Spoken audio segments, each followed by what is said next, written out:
A very good evening, Mr. Manjeev Singh, fellow colleagues, our beloved students, and all guests attending our session today. I'm Meera Iswaran, your friendly moderator for today. Our session is on hybrid mode, so let me take this opportunity to also welcome our online participants. Thank you very much for your time. The CEO and CTO Series is an event organized by Enterprise at APU. At Enterprise at APU, we are building a robust platform for students to explore their entrepreneurial ambitions and also to bring ideas to reality. With that in mind, Enterprise at APU brings together experienced entrepreneurs, mentors, investors, educators, and corporate figures as an acting entrepreneur to share their insights and experience with students and fellow academicians. Today, we are delighted to have Mr. Manjeev Singh, a highly determined and dedicated individual and a focused team player. He is currently the Chief Compliance Officer of MoneyMatch. Manjeev has more than 20 years of experience in the finance and regulatory sector. He was previously in the regulatory division in Bank Negara Malaysia, compliance officer in PricewaterhouseCoopers, head of anti-money laundering and combating financing of terrorism, compliance in Hong Leong Bank, and also the country financial crime compliance lead in HSBC Commercial Banking. So we are delighted to have Manjeev. Welcome, Manjeev. Yes, hi Meera. Thank you for having me today. Thank you, Manjeev. Thank you for being here. It's an honor to have you at APU. Yes, it's back to normal now, right? Oh yes, Manjeev. It's really good to be here together with you and face to face rather than being online. So Manjeev, I would like to start off perhaps with a quick introduction about yourself, Manjeev. Tell us about yourself. All right, ladies and gentlemen, those of you viewing online, those of you who are here at the auditorium, thank you very much APU. Thank you very much MoneyMatch also for allowing me to be representing the brand. Today I'm here representing a startup in 2015 and then came to the Sandbox 2017, graduated from Sandbox 2019, and then boom, COVID came, right? And how things have evolved, I will share a bit more later, how the company saw the penetration. The two co-founders, which is Adrian Yap and Nathan Munasamy, started this company with a thought in mind that we will revolutionize finance. But I think the impact was beyond expectation, right? It has gone to a point that it's now part of a consortium for digital bank that was issued by Bank Negara, the license together with CAF. So we are one of the Islamic digital bank. But maybe let me start a bit about myself, right? So uniquely, Meera, I think if you ask me like 5 years ago, 7 years ago, if I have seen myself coming to this stage, I would say no, I would just, just the person who is just doing work after work. But I think more important is that as we see the compliance arena growing, and there's also a requirement to be part of the ever-growing fintech evolution. This is where you need to evolve yourself also, right? You need to learn, Absolutely. you need to pick up the main points and just not say, okay, this is how it is. I need more manpowers, but how do I use technology today? So I studied in MMU, Multimedia University. I graduated there. I did my master's in Asia University. Then while my career has been with Bank Negara, as you rightly pointed out, I was with the Banking Supervision Department. I went to Labuan for a while, offshore. Then I came back to PIDM. I worked in a couple of banks, HSBC, UOB, and also Hong Leong. And then in 2020, I decided to go to they call it the dark side, right? So whether you want to call it dark side, good side, I think it's never changed how things have evolved. And I believe that it's also important to have both background, right? Regulator and also as an industry player before you come to this level of maturity. And today I'm proud to be associated with the brand MoneyMatch and also being their group chief compliance officer. We have presence in Malaysia, we have presence in Australia, Brunei, Hong Kong. Now just finished the session with Singapore, so we're going to Singapore as well. And it has been a very unique journey, right? So I think this is where every university graduate, as you come out, the journey is not like you just come out and work, right? You need to keep evolving, keep enhancing your skill set so that you remain relevant. And that's what I have been doing over the last 20 years. Sounds old, but it is what it is. Yes, Absolutely. And that's such a good point that you raised there, that we have to stay relevant. Fintech is something that we probably never heard of, years ago. And when we were students, when we were studying, we probably never thought that this is an evolution that is eventually going to take place. Now, fintech is such a catchy term, Manjeev, and a lot of people talk about it. We see it all over the place. Uh, I know it's something that is used, to augment, to streamline. It's a disruptive technology. It's changing the way we do things, the way we transact, how we perform our financial transactions. So, can you tell us a little bit about this evolution from the conventional way that we were doing things, and how are we actually moving forward now with fintech? Okay, all right. So I think fintech wave came back in 2000 what 10, 12. Maybe some people say even in 2008 it has started, right? But back then some people thought it would just been a wave here, come and go, right? And nobody expected the journey to become a lot more uh, in tech, in the sense that from fintech it revolutionized to what Regtech, SupTech is now. What everything is, there's a tech to it, right? There's EduTech, there's many version of the tech supplement to the current way of doing things.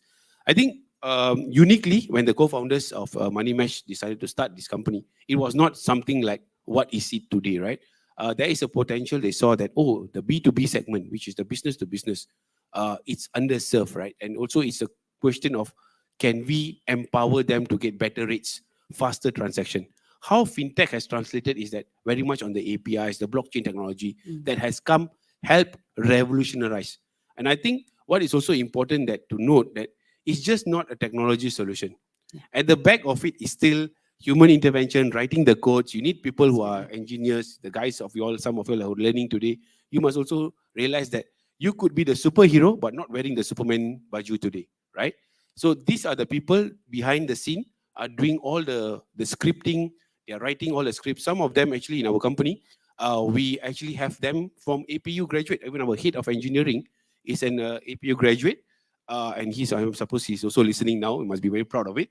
And we must thank the academics perspective for bringing these guys in, right? And now today they are trying to put some scripts, put some revolution on how things to move fast. I think today generation is like, I want things instant. If I transfer my money to you and you are in Brunei or you are in Singapore, by a refresh, you must see the money in your account. So that is the expectation. Last time we can say, okay, Papa, I transfer money. Papa transfer money to me. I like, okay, by end of day I'll get it because it's the banking hours cut off period. But today is instant, and that's where technology has come to play. There's no closing hours. You transfer money on the Saturday. Emergency, somebody needs money in hospital. The other side, it's there. Yeah. So I think that has get the people thinking that, hey, I need to try this, right? And when I try it, I'm satisfied. I get a good customer experience. I will continue. And also the company being like in the industry that we are in is a regulated industry. We have regulators in every different country that we operate. So we need to comply from anti-money laundering all the way to PDPA requirements. All of this must be, we don't want to be having profits and then after 3 years, 5 years, everything pay for penalty. No. So the fintech wave is real. Now it's translating to Regtech. So regulators are also embracing technology, as well as you see even education. So many things. I mean, even in APU, right? EduTech is the next wave also that's going to come, or it's already happening. So it's something that he's here to stay. I also was a bit skeptical at the start, but I can see there is a way to go forward in the future. That's amazing to hear, how you feel about it. And we, as you said, we should continue to empower and bring forward fintech, in everything that we do. Now, Manjeev, MoneyMatch, such an interesting name. Maybe you can tell me how that name came up. If there's don't some ask me how the history. name came out. I was not there when the name was came out, but I think it was a very catchy term that they wanted to actually prepare this. I think maybe yesterday, I think one of the co-founder was at the Enterprise Wednesday. He would have shared some perspective. But I think when it comes to MoneyMatch, I think what has happened is that, it's the envision of the founders were more like, you could have some foreign currencies in your home. I could have some, and then we're just living that, hoping that one day we will travel and then we'll lose the money. So that was one of the plan in the past. But then there was a sweet spot. If you are doing a business, any one of you tomorrow starts a business, or even you promote your Insta, your TikToks, you will tend to realize that at a certain level, you need to pay a lot more for your Facebook marketing bills. And that is in US dollar, right? So if you can get slightly better rates, slightly faster transaction, you might want to consider. So today, Really. the business model has gone to a point where we target the SMEs, the underserved, right? So I think maybe I will just share some of the Yeah, slides that I've already been prepared. definitely. Maybe the panel can actually, okay, yes. So I think what is MoneyMatch all about? We have started back in 2015, like I said, graduated, and then Bank Negara gave us a 1-year test period. Go get the license, do what you need to do, but we will come and audit you. We'll do a full audit, and the audit happened at the time when I entered, right? So it was very unique because we need to solve any potential issues and so on and so forth. And then I think here I wanted to also share that the two co-founders are actually sitting on the center in the picture that you can see on the slide. And on the left and right is myself and Encik Hadi, who is also the CEO. And at the bottom is, if you can make the name to the face, is Encik Azran Osman Rani. So he was previously the AirAsia ex-CEO and also COO of iFlix, the Malaysian version of Netflix, right? And now today he's running his own startup. So it's very unique. We can all connect the dots together, right? Because you're running your own startup. You also, so he runs something called Naluri. And then today, MoneyMatch itself has grown to 30 packs to almost 100 today. And we are also supported by the government with the MyStep program, Khazanah National, and so on and so forth. And if you were to ask me what was the problem you were trying to solve, right, is naturally to solve the speed effect and the rates. Everybody likes something that is cheaper, but is quality, right? Yeah. I would want to send money to my brother. I want to pay my supplier in Indonesia for the tudung or for the healthcare equipment that I buy. I need something that is tangible and something that can be relied upon. So I think we saw the sweet spot. We started talking to customers. Hey guys, give us a try. Customers come, give a try. We find out who is the person behind the company and so on and so forth. Boom, one to another. If you don't really see us on the digital marketing platform so much, but it's word of mouth also. So old school plus new school, right? It's a bit of a hybrid, and this is where the people like y'all who are graduates coming out can come and give a different perspective, right? How can they actually empower us to even grow further? Today, this is where we are at the scenario that we have already got quite a good fraction of the SMEs, but we really think that it's still a lot more to grow. The market is huge. As you can see, right, the solution that we deployed is the B2B model. So you got B2B, B2B, B2C, and then the C2C. So expatriates working in the country, some of you are lecturers, some of you are students, sending money back to your parents, to your sister, brother, you will tend to use an online platform. Okay, maybe I just a bit more speaking, where is the opportunity lies, right? We saw the opportunity in the global outward payment. We did some analysis. We said, okay, you know what? There is the sweet spot. Let's go and tackle this. Hire the people, go in on board the business, transact for them, show them it's successful, it's fast. Boom, people start growing, right? And I think the last part to the equation, I want to show you that how things have evolved for us, right? The traction. And today, we're talking about what? Almost 4 billion ringgit, slightly more than that. We have transactions on the platform. And so it's always the question of what is your priority, right? You want to grow the business or you want to go and straight away hit the PAT, your profit. And you're like accountants, some of you, right? You say, oh, let's do the profit. Yes, but there's also some expense too. So if you can stomach, investors are coming, supporting your growth, this is where you don't discount the regulatory part. I think that is our learnings in the last few years, right? That when you are actually in this space, fintech, but also regulated, you can't let go that part. So being a compliance officer, my job is to make sure that we are complying to all the regulations in the different places that we are working or we are having license. So yes, it's the growth. So now people are asking, what's next for you? What's next for MoneyMatch, right? So digital bank is coming, yes, one part, but also can we grow more, right, in different jurisdictions and even in Malaysia itself? How much more the scale? It's all upon us to actually grow further. Wonderful. Yep. Manjeev, what sort of concerns or any kind of challenges that you had? You're actually convincing a group of people to come and use your services, and people probably would be comfortable with how we do things previously in a conventional manner. So how was this approach with your clients, and what sort of challenges did you face in terms of convincing them that this is the way to go, and you can actually see a better outcome? And you talked about timing, you spoke about timing, you spoke about cost. So how do you convince them and say that, this is going to be a better option for you if you use our services? I'm sure it wasn't an easy process. Yeah, definitely. It was very difficult journey to get something. I mean, just imagine that if you take the car and drive every day, suddenly I tell you take MRT. It's totally different. It's like, why should I waste my time? But actually, you are saving the environment, you lesser petrol usage and so on and so forth. But I think our journey, our learnings from the last 3 years, 4 years, right? It has been more like people will try when it's small amount. If I ask you today, pay your suppliers 200,000, 500,000 ringgit or dollar, you were like, hey, skeptical, right? Sorry, guys. No, I don't know. My money gets stuck, doesn't pay my supplier, then who's going to reimburse? I got only 30 days, 60 days to pay my suppliers. So it's always the context that they will give it a try, either on their personal capacity, smaller amount, or they will go on a bigger amount when it comes to the comfort level derived. So when I go, the sales team out there, they always go and see the businesses. They go to industrial areas. It's like, okay, you're buying machineries. Why don't give us a try? They're like, but we are happy with our banks, right? We can go to the bank counter. We can do anytime. Somebody's serving us. But also, if you are working a 24/7, you are doing your accounts on Saturday. You need to make payments on Saturday. Who is going to be there at the bank for you, right?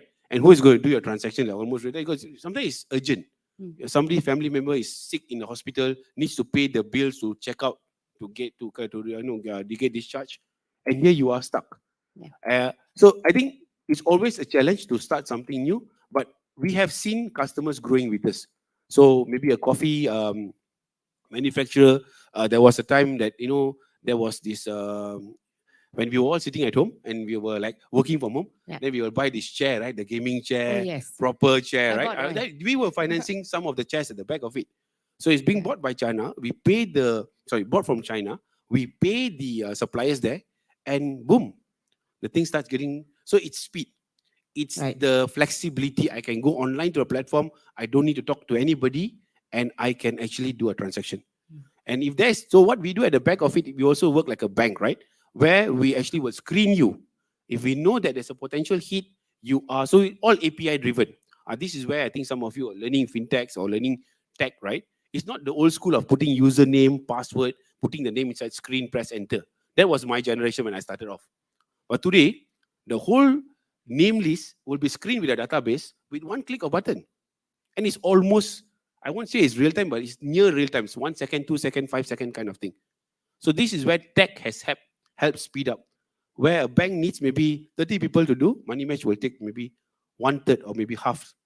So that has also evolved. It's not easy to be continuously saying that. People sometimes call us scammers, right? We pick up the phone, sir, we want to help you to buy your tudung from Indonesia. Like, hey, no way, come on. It's a scam, right? You go to TikTok shops, you go to Instagram. It's always the case. But the co-founders always believe that we need to persevere, we need to keep trying until we win the deal, right? So they always believe that, and from a compliance standpoint, I always say we are the second line of defense. More important that you actually support the business. But if it's no go, you cannot do firearms, pornography. We don't do any kind of like that, right? So why do you want to go and even give it a try? It's blocked, it's prohibited. So there is a fine balance, and I think that's how have given us the space to find the landing at this juncture. Excellent. Manjeev, talking about regulation, because being in the compliance side of things, do you see regulation in this area also taking a step forward, like, adapting and also accepting new things? Regulation being a very, area which is a bit sticky, you got to always see changes and, feel the reality behind things. You want to see change, you want to be able to accept it, and you want to be able to take it forward. So how did you, being a compliance person, what sort of challenges did you particularly face, especially with this fintech revolution? Okay, I mean, maybe Bank Negara is listening to this. I must be very careful with my answer. But no, I think given the context of how regulation has also evolved, right? And I think you can see today, a lot of us today maybe have our wallets, e-wallet, we call Touch and Go and everything like that.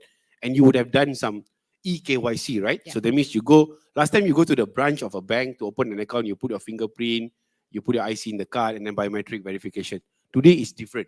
Today you do virtually. What do? You go and upload your IC, You go and do a photo shoot, or what do you call it? What do you call the word? You take Snapshot or something. selfie. Selfie. Yeah, I was Okay. finding that word. Ours is Wi-Fi, right? So selfie, right? You do a selfie, and then after that, you do a liveness verification. What is a liveness verification? Meaning to say that as Manjeev is talking, this is not a recording. Yep. This is Yep. live. Why? Manjeev, can you please say 789? I will say the word 789. Can you please look to your right? I will look to my right. That is how the system will, and the system is every time random, Yep. right? The numbers come out is random. So this is evolution. So if you ask me 3 years ago, how eKYC will actually benefit today, the pandemic somehow or other has pushed this development, right? A lot of us are actually using digital channels. And why? Because it's ease. You can be at any point, anywhere. Some of us are also listening this while driving, while, it's never the past of such. We will sit down in one place, finish one part, then we go to another part. We go and line up in branches. Today, everybody can do simultaneously at the same time because the Absolutely. system is doing it. Yeah.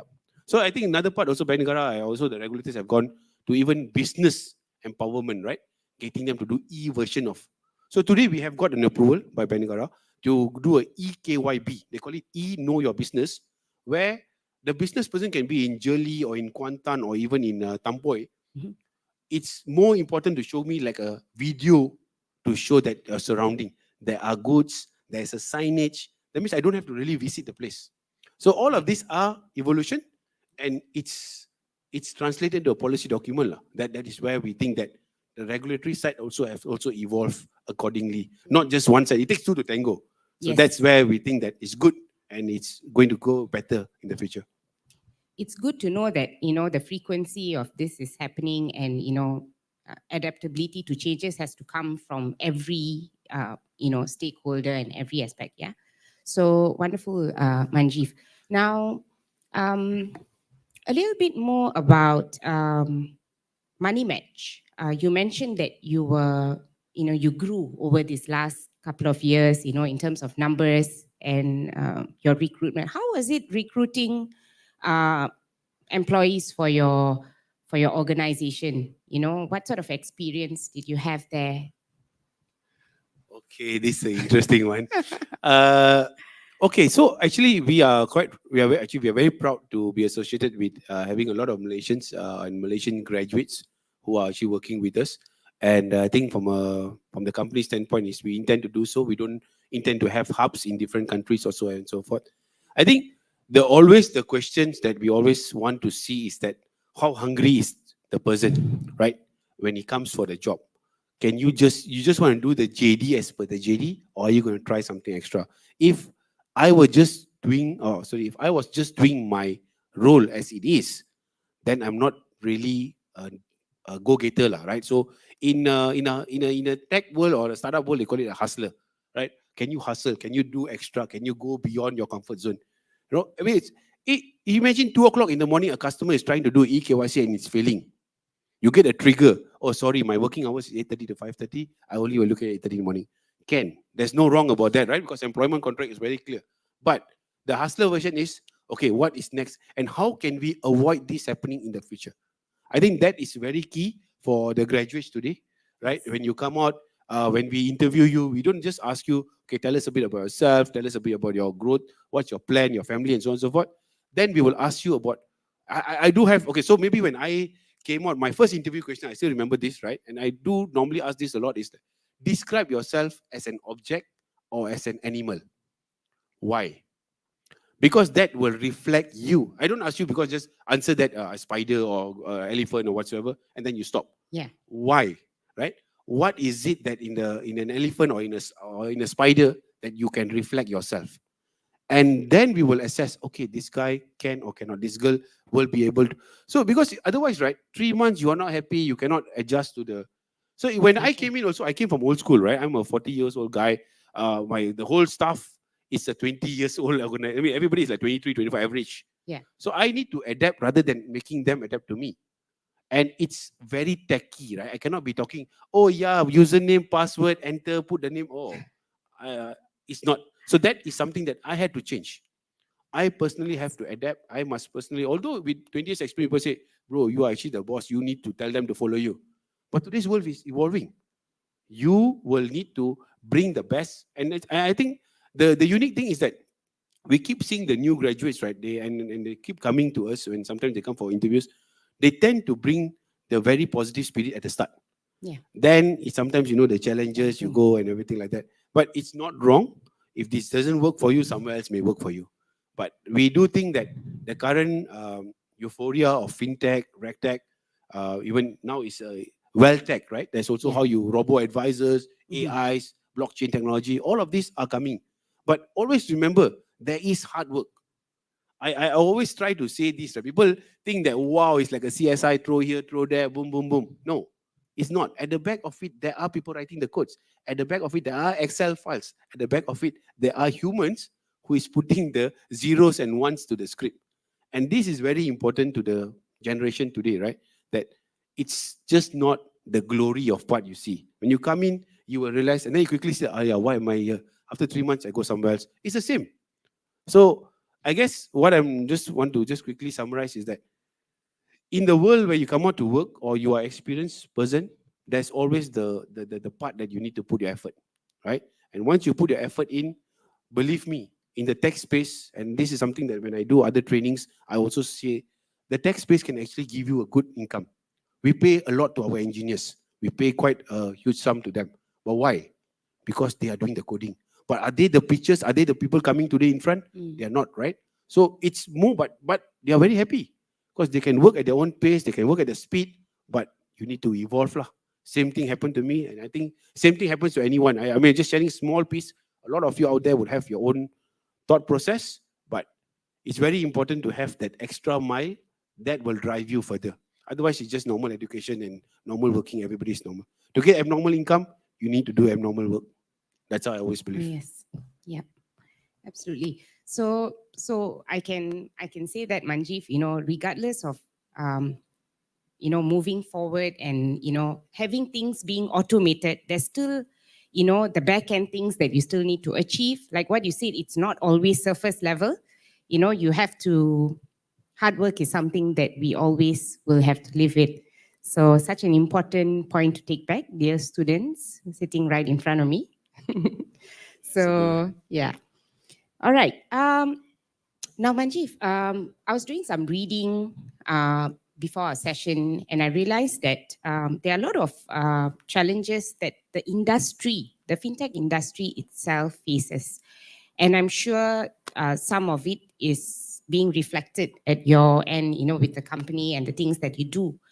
Now, I think it'll be a good thing to talk about, data security, compliance, like how much we meet and what sort of challenges we face in terms of like lack of expertise. We are moving very quickly in terms of how, we being an academician myself, I can actually feel, how fast can we actually incorporate this kind of teaching and ensure the relevance of our students. We want them to go out there and be prepared for this industry. But, before they can graduate, there's already something new. And when they come back and share with us and say, I got this question at my internship interview, and we are like, oh, probably this is something that we should have done. Or, it's so rapid. It's so rapid. So I just want to have your thoughts about these particular fintech challenges itself, like, integration of technologies, like, being not only being aware of a certain technology like AI or blockchain for that matter, but integrating them or bringing them into your existing, whatever you already have, with, of course, having all the other elements in place. So some particular ones that I came across is probably data security. Yeah. So would you like to say about that? Okay. Right. So this is a tough one, but anyway, let me give you a shot. Right. I think in the industry of such, because it's regulated and also because it's very much trust. The moment, for example, any one of you here or any businesses, they come on our platform. The moment they come on our platform, right, the belief is that when a document I'm giving you, it's going to be safeguarded with utmost care, right?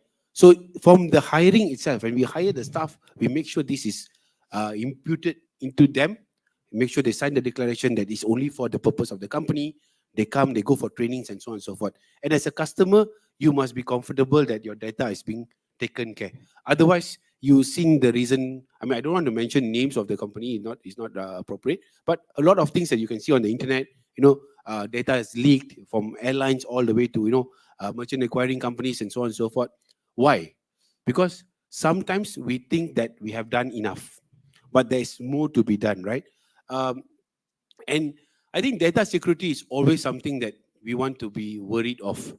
Example, when you do a transaction with MoneyMatch, one of the things, maybe if you are a PEP, politically exposed person, you need to provide us with your source of wealth, source of funds. You give me your bank statement, you give me your salary statement. And if that gets leaked, example, I'm sure you're not going to trust us anymore. So how do we do that? And today it's just not being taught. How do we use technology to encrypt it? So even if it gets lost in transit for whatever reason, there's hackers, there's scammers out there, boom, it's still encrypted. So there's another level of security. So it's just not protecting or stopping at one level. What is next coming, right? I think that is very important as we learn and we try to avoid this kind of scenarios. The second part to the equation is that from a data standpoint, this data can also help grow your business. So you look at both sides, right? One is the compliance requirement. Another one, oh yes, this person is spending so and so forth. If I want to reward this person, he spends maybe in Lotus, Tesco, right? And so much of, you can see from the bank statement, they pay online or whatever. So if I want to reward him, I know his trend, I know his pattern. So I can be closer to the person, and wow, the person also do so many transactions and get a 30 ringgit discount voucher. Wow. You see the perspective? Yeah. So data needs to be protected, and data can be also a tool for you to grow. So this is what we always believe, and this is how also the company has evolved to make sure that the harnessing of that, putting the analytics, putting the AI part of it. I mean, I like the point that you brought up about AI, right? And I was just talking to one of my friend. He was telling me he's now, I think, very well paid, even better than me. But he sits in KL Eco City, the office there, one of the offices. He's alone in the office every day. It's a global company, small manpower. But today they do what? Okay, some of us go to Q Bistro, maybe the people like me go to Q Bistro, you all go maybe atas one, right? But you got robots who now serve you the food, Yeah. right? And then you're like, wow, this is automation, right? Wow, something like that. But now what is AI coming in the equation? You know how AI comes in? This guy of my friend is like, he's developing this for a particular restaurant chain, that the moment you go to the restaurant, the thing will scan your face. Yeah. And the moment it scans your face, it says, sir, 3 days ago or 1 week ago, you came and you ordered this. I already pre-order for you. Press and pay and go. You see, that is evolution, right? We never thought. Last time when we go, young days, we go to Mamat, the guy knows already. Hey, display, Nescafe tarik, roti canai, banjir, whatever. But today, that is AI. Yeah. After 20 years, AI comes in the form of a robot who tells you, yes, sir, you want this? All click ready? You unclick which one you don't want. Boom. You have the evolution. The same thing we do a transaction every time. Pay your mother, brother, sister, brother. Click ready. So it's that kind of things. People want comfort, people want ease. But it's not, don't get me wrong, of being lazy. Some people say, oh, because human becoming more and more lazy. No, human becoming more and more, maybe the word demanding, right? Yeah. They want something fast, they want something speed, they want to see instant results, and they want to see the thing successful. Instant results, not just letting go and then I'll worry about it later. The moment I send money to my colleague, I want that to be like reflecting in the Maybank. Like, Maybank, I transfer to you, Mira. You will refresh and say, hey, money is in, done. You screenshot, right? But if I transfer to you, I said 2 hours, still money not in. Like, Manjeev, you got scammed, bro. That kind of things, that there's the evolution that people are asking for. And we need to step up the game. So that is where today's graduates, today's universities need to also help. I mean, it takes two to tango again. I will always say this because I come from the university space, right?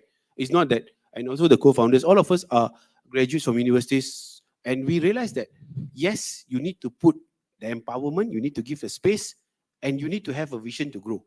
And then you can make it happen. Otherwise, you'll just like, okay, let's just, BAU, business as usual as it is, but it doesn't move to the next level. Absolutely.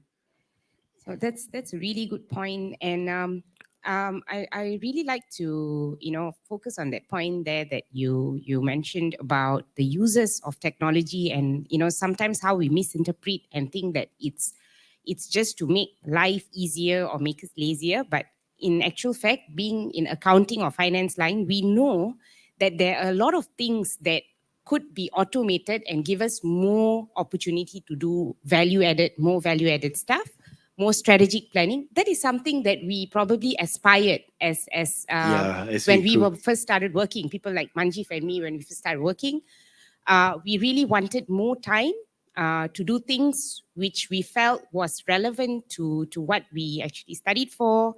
And yeah, that's a really good point, Manjeev. Like that. Yeah, everybody wants to do strategy, right? But strategy needs to execute. Just not Yeah, putting on yeah. paper, theory, and so on. You need to execute. You need to have a plan, a vision to achieve. So I think that's, yeah. Yeah. Betul. So yeah, Go ahead. that's it. Perfect. So about that, and how about marketing tactics and techniques? You see, how we reach out to people today has changed.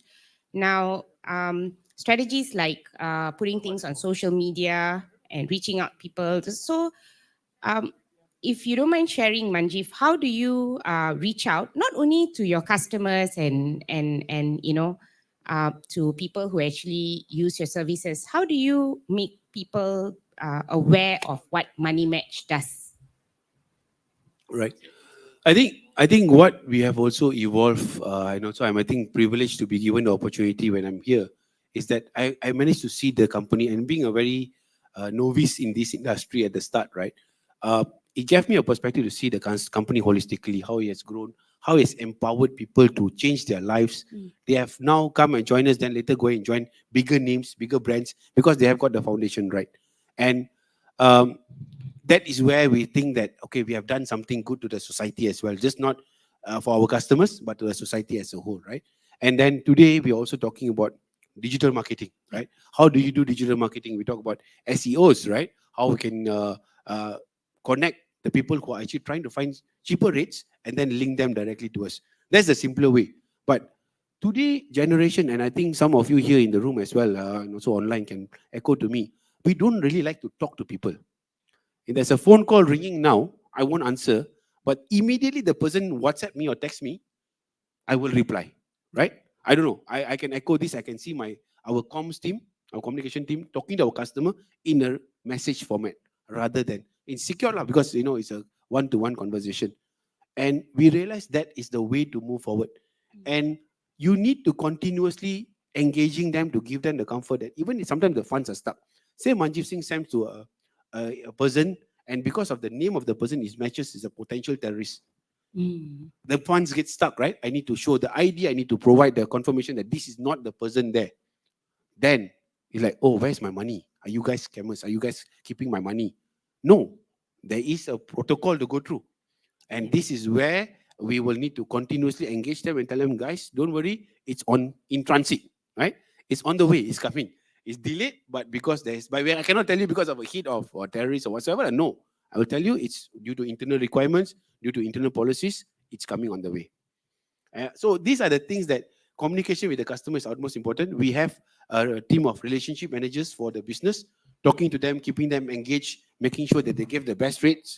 And then sometimes they get better from competitors. Are we able to match? Those kind of things. But we don't go hardcore and say, okay, let's lose. Because I think at the end of the day, being a regulated industry, there's also always an expectation that you eventually either break even or even get profitable, right? And it's very important to sustain. It's a regulated industry. Everybody is trusting you, and more transactions are coming. It's very easy to be swayed at times. Yes. So you have to be strong, you have to be tactical, and be able to say, okay, you know what? This is the maximum, and this is where I'm going to draw the line. Nothing more. If we need to cut losses, we need to do this. We cannot afford to give our customers extra. That's it. We will take the loss. Yes, I think, Mira, there's some Yes. questions, and I think I see the Please. screen also seems to be quite interesting. Oh yes. Come, let's see. This is Shandri. really live. Hi, sir. Hi. Hi, Mr. Manjeev. Good afternoon. Good afternoon. So, as you mentioned just now, you mentioned a lot of technologies, AI, data, security, and stuff. So, including a lot of stuff that we are learning right now. APU we have a lot of IT courses. So, what is the hard skill that your company is actually looking for? The most important one, the priority that you are For lawyers. Or Yeah, for the company basically. The one, yeah, MoneyMatch, yeah. yeah. So you're asking me based on your study, or you're asking just like generally you want to change your course, is it? Uh, Okay, yeah, no, maybe okay. I would, maybe I would. Maybe, okay. Yeah. Okay, so if we talk about it, I just want to know the perspective so that I can echo to your answer, right? I think we we tend to realize that the coders are very in demand, right? So I think you all can, you can see if you go to any job portal, Warp, JobStreet, everything like that, there's always a demand for coders, right? But there's also a lot of competition in that space, right? And you talk about, when you talk about legal, right? Today, reading legal agreements is no longer the old school, right? You got somebody who reads for you. You got the use the neural language processing, right? Bring it up, read, tell you the sentence are there, the key points are there, the jargons that you want to have it there. Boom, you already solve that one part of the legal requirements. So I think more important than not, right? It's not about whether this profession will stay or that profession will stay. Maybe if you're worried about the future, right? 20 years time, what am I going to become? I started off with accounting. Yeah. I never knew I won't be doing accounting, right? Yeah. I had the plan that I'll be an accountant, I'll be working in a public listed company. I know I will be signing as a CFO. But it didn't, right? The journey took me to a route that I today am a compliance officer. And the compliance officer is just not a normal compliance officer, it's a fintech firm. You need to be up your ante. I cannot be letting my tech guy or my engineering guy overrule me per se, right? He must be talking something that I can connect with. So if you're in the legal space, today the legal tech is also another buzzword, right? So no harm continuing your journey, right? But embrace the new version of it. So if you ask me what is going to come along your way, legal fraternity is a boom. Everything today, when we talk to investors, it's legal. If you have seen, and I'm going to divert a bit, right, Mira? Yeah. There Go is ahead. a startup series in Netflix. If you have seen the Korean drama startup, a bit of love here and there, but there's some real stories that we have gone through, which is the investor perspective when they put the money. If you don't have any recourse to hold them, so and you don't get the money, what's going to happen? A startup fails sometimes because no investors support, right? So that's why the legal. So today we hire people from the legal fraternity because we want not just a normal graduate. A graduate comes out, learn, he or she can embrace the tech perspective, come and give us that we talk to international money service operators. Your rules or my rule, right? So those are the things that you need to embrace. It may not be your career future, but as you embrace the tech perspective in your legal, I suppose you should be able to, demand something in the future that's better than a normal fresh grad. Yeah, cool. So I have one more. Yes, So you need to okay. pay in bitcoins for that next question. Oh, Just joking, just joking. okay. So okay, my next question is what is the? I believe you guys are aware of Regtech, what's going on in Regtech in Malaysia. So comparing with our neighbor country Singapore, what is the the biggest difference that the development of Regtech in Malaysia and Singapore? Okay, is it a planted question or like putting me on the spot? Okay, anyway, so yeah, very interesting. So I can say this lah. Although it's like I do training for the Securities Commission on Regtech, regulation and technology, and I think based on my couple of visits to Singapore and talking to the people there, right, Mira, and also yourself, sir, we realized that definitely the Regtech has also another perspective, and maybe right, there's some developments that's happening a lot more faster at the jurisdiction outside of Malaysia. But nonetheless, it doesn't stop. So the evolution always happens, right? So even in Singapore or even Hong Kong, you can talk about Regtech. Regtech already been adopted in 2021 in Hong Kong. So even faster than Singapore, right? 2022 only Singapore now is, and then Malaysia is picking up. I think what is also very unique I found in the Regtech space is today, if I have a query, I have a new requirement that comes out from a regulator. I see that, right? That's Regtech. Not really. I want to also have an engagement session, right? You got all the big fours, the PwCs, Deloitte, and also KPMGs and EY. What's going to happen is actually behind the Regtech, right? What they have done is like a hybrid version that you can choose your consultant from different country and pay that amount real time, and the guy will come on like Zoom platform and chat with you. Where did we ever see this 20 years ago, 15 years, even 7 years ago, we didn't see this. I can talk to a PwC consultant in London on that platform, asking his view. I must pay the premium, yes, right? Yeah. But last time I cannot, right? They must give me a proposal. I must send to them everything, paperwork, right? Emails and everything. Today it's all on the platform. So that is the evolution also lah. So basically, how I would foresee things are coming along the way is that, can you adapt or can you just say, I think it will just pass? If Regtech is something that is going to, because Regtech comes with a cost. And if your Regtech only is beneficial when you are in different jurisdiction or you are a regulator comparing yourself to other jurisdiction. That helps strengthening your comparison or your, what do you call this, advantage. Why should we invest in Malaysia compared to invest in New Zealand or compared to invest in Vietnam compared to Singapore? So that is where you can use platforms as such, but it gives, just not stop there lah. Just not taking, so some people say, oh, very easy, just take all the regulation and put it on the platform. That's Regtech for some. But the Regtech revolution is all about after that, right? Can I have somebody like Mira talking to me? Yes, I don't mind paying her fees, right? But what is, she's behind there, she comes live, boom, we have a chat. That is where the, so if you all are also thinking of starting, so I think the co-founders, when they started this off, they also, you know, you take a leap of faith, right? So if you are looking at starting your own journey, what you're going to do, you must also think what is coming along your way 5 years time, what people want. Then you will be able, you can, like Mira just rightly pointed out, we started, right? You create something that is today, by the time you graduate 3 years, 4 years down the road, it's already maybe overtaken by event. Okay? I hope I answered the question. Perfect. Bitcoin, later I'll send to you. We have All right, another next one. question from the floor. Yes. So for like, suppose as pandemic came, the hacking part became like a very crucial thing. Like like fintech, as the technology became very demanding and like people started using financial things, everything online, hacking also became very, yeah, it became like it hacking was very Yeah. common. It was So so what is like, how does that be tackled? Like how can we tackle that? How can you like tackle that? Yeah.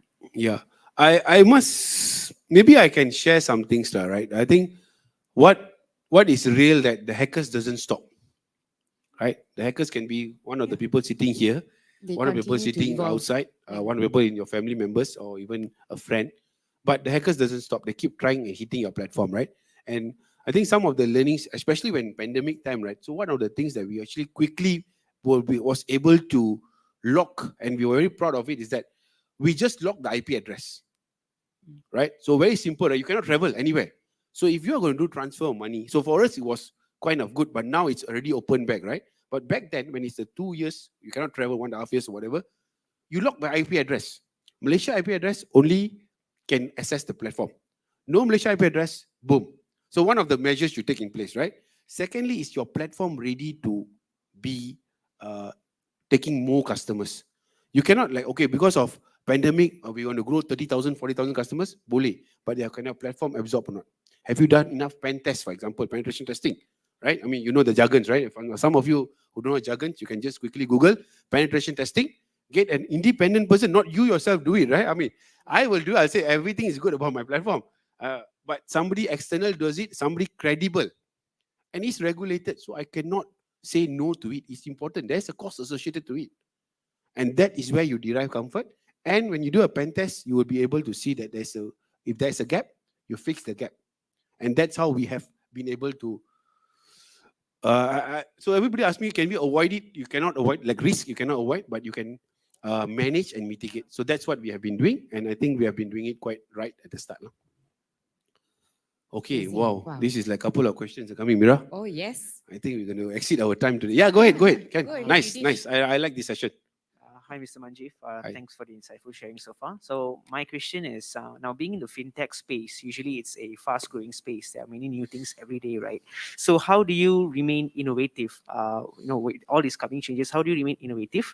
Now that's the first question, and of course the second one is with like lots of regulations in the country, right? How do you manage like innovation and the sort of friction it creates with like the regulation? Because like if you want to innovate, and sometimes sometimes you can't innovate because of the regulation that stops you. So how do you manage that expectation? So those are the two questions. Yeah. So, but it's very much going back to innovation, right? So how do you grow and expand? So I think you see, at the end of the day, right? it's about what you foresee coming on the shore, right? I think what we have learned during our stint here, and also what I have seen the company growing to what it is today and more to come, is that you don't stop at, just say you're talking about B2B, right? We talk about maybe KL. We were just looking at KL, Damansara, Bangsa. Suddenly realize, hey, what are we doing in Penang? What are we doing in Johor? Where are we there, right? But people are comforted when you see the brand, when you see the guy coming to you, present to you, sir, this is our brochure, please, this is MoneyMatch, we are regulated, this is our license, and so on and so forth. Boom. So you need the people on the ground, right? That comes with the expense. So you, on your innovation, it definitely comes with an expense, but you cannot say, okay lah, still got another 3,000 SMEs in KL. I will go and target them. But no, Penang is boom, Johor is boom, Sabah, Sarawak you will also have. So that's where we said, okay, you know what? Let's diverse. Let's start offices in Penang and Johor. So we started something in January and I think maybe March, Johor and Penang, right? And then suddenly realized, okay, now what's next? Then we realized that, okay, for example, there's also the B2B, the C2C, and also today, a lot of us here maybe, and also in the call, we are programmers, part-timers. If you are learning, some people are smiling here, you know what I'm talking about, right? You're a part-timer programmer, you're working, you're helping one particular IT company or you're helping somebody and you're getting a fees. But you're sitting in Vietnam or you're sitting in India, you're sitting somewhere outside. Yeah. You need the money to come in your currency, right? So that is another sweet spot we call a B2B2C. That means a business paying for their contractors that is not sitting in the country. There, wow, voila, another potential, right? Can we go into that? How can we automate bulk invoice updates, uploads? All of that became a new, and then Bank Negara also issued new licenses for those people doing remittance. Can we power the back end? So all of that has to come. It's a lot of perseverance. You have to go and travel, go to places like Sitiawan, go to places like Serdang, which MoneyMatch in this entire thought process 2 years ago, maybe last year, never thought we will be doing that, right? But it is what it is. You need to go and get the business growing. You need to have a perspective. Tomorrow, university students paying accommodation, paying family wants to transfer money to their children education. All of these are very common thing. And I think your next question, so that's the innovation part. It's a question, Samo? Yes. Okay, wait, I answered the second part, right? So because he got two questions, he contradicted that other part. So what is next in terms of regulation? So when I joined MoneyMatch, not MoneyMatch, I joined MoneyMatch, that time was eKYC only. Okay. So how to onboard business? And everything was locked down. Despite we are essential services, but businesses are not in the office, right? All the gaming chairs, all the healthcare products, they were not in the office, all working from home. How do I validate that it's not a shell company? How do I make sure that I'm complying my regulations, right? So that's why we proposed to the Bank Negara. We went to discuss and we said, okay, let's do something called EKYB. And I must say, as I said, that's the part where the regulations are also adaptive to the wave that is coming. Yes, how do you validate that? I do an unannounced video call. See? Unannounced video call that to your premise, you are there. Can you show me your invoice that you want to make payment for? Oh, yes, see? The video call is in the app, right? It's secured. Can you show me your signage that you are here or you're from home? Where's your address? Ping your IP. Send location. We all also use WhatsApp, right? Send live location, so on and so forth. All of these are tools to make life easier. Comfort ourselves that, yes, it's indeed a genuine. And then you put a certain transaction threshold. Anything beyond that. So this is where you stay within the radar, right? You don't go and try, oh lama, 1 million also do virtual. Worry lah, right? You don't know 1 million ringgit, you will be susceptible. You don't want your institution to become a conduit for money laundering, for example.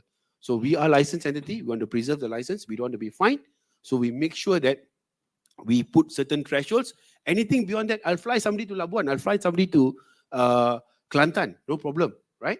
And go and see the business, comfort yourself. Oh, one of the way we do is we actually take a selfie. So our RMs, our relationship manager, go to the business and then they must take a selfie that is really real, that person is there. So unannounced video call helps the context. So yeah, that's where you stay within the requirements. You don't go beyond, but you need to innovate.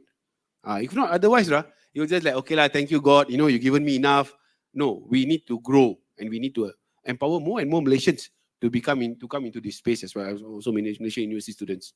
Okay, yes, sir. Mira. Next question. Yes, thank you. Mr. Manjeev, I have a question regarding we have already faced a global financial crisis in 2008. So after the financial crisis, the banks are being regulated, particularly financial institutions become highly regulated.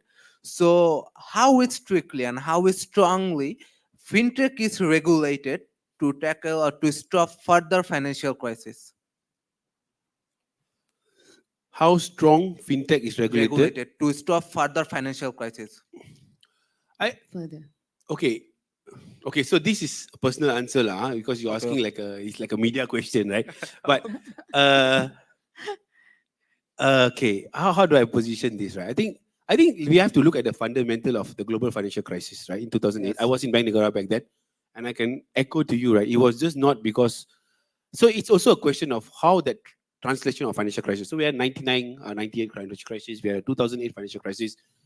I guess the financial crisis is just not because of innovation or new solution. Financial crisis can come with lack of assessment, lack of control measures that comes in yours. So in the fintech space, I think what has happened, despite the flexibility given, right? But there is no like, oh, just do a normal video call, show me your IC online, and that is the real person. 3 years ago, that could be possible. You play in the sandbox.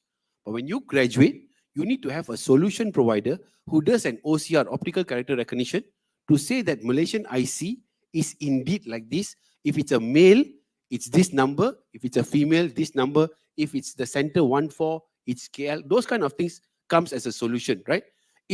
I can do a video onboarding today. Manjeev Singh take out my IC and say, hey, yes, I'm here. But that's the easier way of solving the problem. So yes, there are expectations and there's ever growing.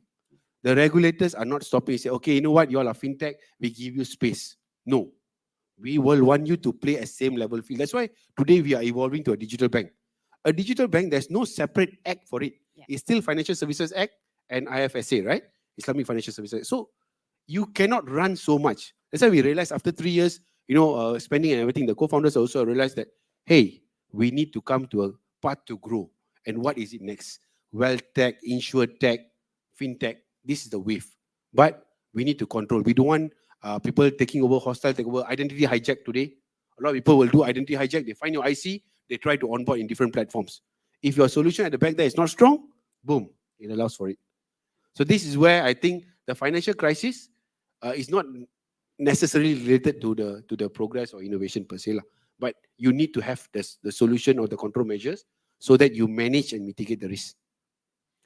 Okay? Okay, perfect. Very good. I think the couple of questions on the screen. Yes, Manjeev. We've Wow. got questions coming through and from our participants online. The first one, Manjeev. Hi, sir. In your opinion, what is the top 3 things a graduate needs to look out for in the fintech industry? Wow. Top 3 things. Top 3 things. Well, I think number 1 is the ability to express yourself, right? I think that's always the sometimes we see when we hire the person seems to be reserved, he or she not sure about her potential also. But the ability to express yourself, the ability to challenge the norm is very important, because if you can't do so, then it cannot translate your education to the real working life, right? How do you translate theory to practical? I think that's one. I mentioned about being a hustler. Then you must be able to, if I usually study accounting and I say, sorry, I got no accounting position for you. Are you open to do marketing? Are you open to do comms? Are you open to do compliance? Take up the challenge, right? Because at the end of the day, you are in the space and you learn. Because the person, if you are an accountant and you can still talk to your finance people in the space already. Yeah. But until you don't go and say, no, I'm insisting, I want to be finance in a fintech, then it's very limited space. But I don't mind being a comms person, I don't mind being an operations person, and then I'll pick up. And within the fintech space, you can rotate quite easily, right? And third and lastly, you also must be able to demonstrate your willingness to take the extra mile.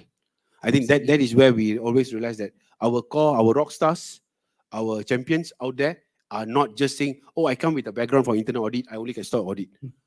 Today, I can do project management. And suddenly my salary from the 5,000, 6,000, 7,000 ringgit to just double up almost 12,000, 13,000.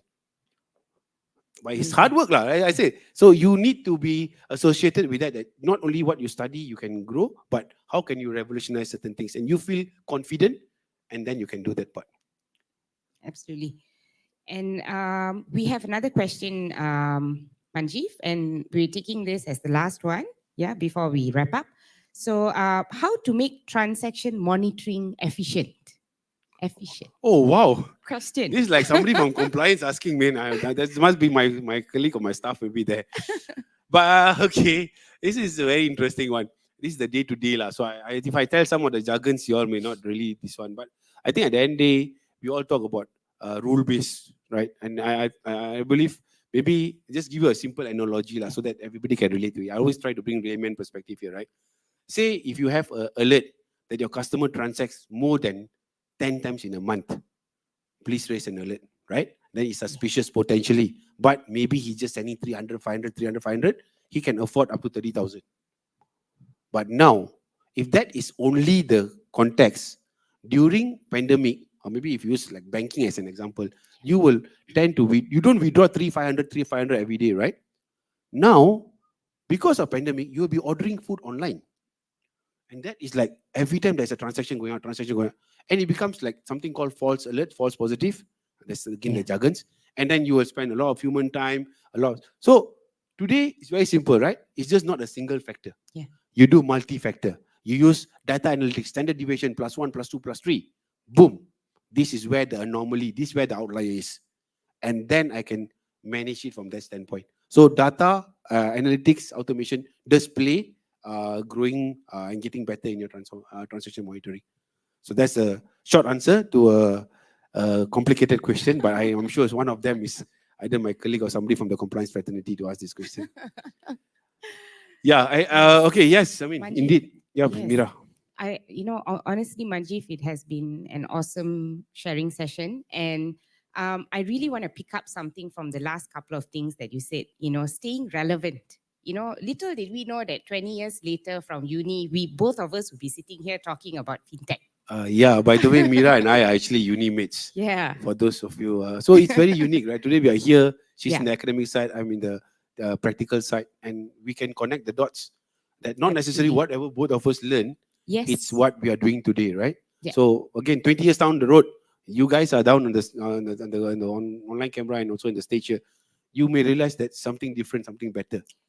The key thing that I'm going to pick up from this session from you, Manjeev, is how we continue to stay relevant actually very much depends on us. We talk about loss of jobs, we talk about all sorts of things that we read around. But at the end of the day, the important thing is the fundamentals are still there.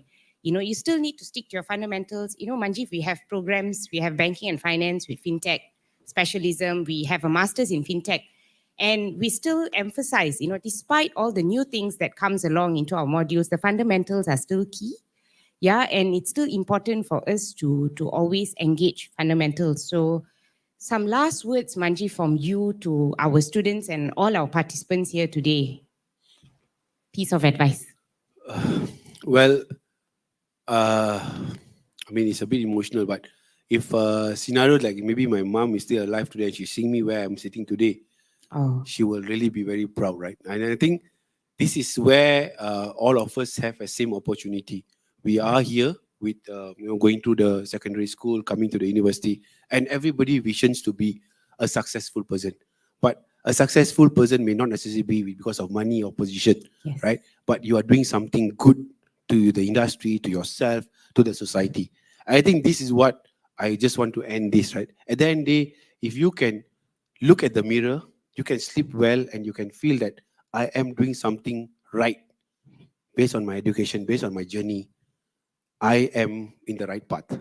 So I guess if you are currently listening because you're working or now you're a fresh graduate, you got masters, you got degree, it's always the point of what is next for you, right? What is the next challenge? Are you comfortable where you are? Because be careful. Sometimes when you're very comfortable, you will tend to just slack a bit, right? Yeah. So then you don't want to be that. You want the next challenge. Keep yourself excited, but don't do beyond which you cannot achieve, but just remain as something that is new, something that's challenging. And don't just say what is you're learning today. Like I said, stay relevant, right? Keep growing. keep trying new things, they say keep disrupting the norm, right? That's what we have done with rethinking finance, disrupt the norm. And today, I think being part of the company, being part of the management team, I would very, very be proud to say that from what the journey I thought 2 years ago, 2.5 years ago when I joined, everybody like, bro, why are you going this side, bro? And, banking side is so good, blah, blah, blah. But today it's something that I am very proud to be associated with. And also, let's see what's coming in the future. We don't know what's coming in the future as we go. And I must say to all of you in the call today, in the session here today in person, the life or the choice is all yours. We are here to help you. And, if you do a master's in fintech, degree in fintech, we can definitely come and have sessions with your APU team, and we can grow and support each other. And, let's see how it takes to the next level. Yep, Amazing. that's for me. Thank you so much, Manjeev. It was an honor having you here. I would also like to take this opportunity to thank APU, Enterprise at APU, all our participants today, regardless of whether you're right here in front of us and those online. Thank you so much. Signing off, Mira Iswaran. Thank Manjeev you, Singh. everyone. Thank you, APU. Thank you, everybody. And Bye-bye. we're going to just show the QR code for those who are going to get their certificates for attending the session. So we will share that now online. Thank you, Manjeev. Thank you.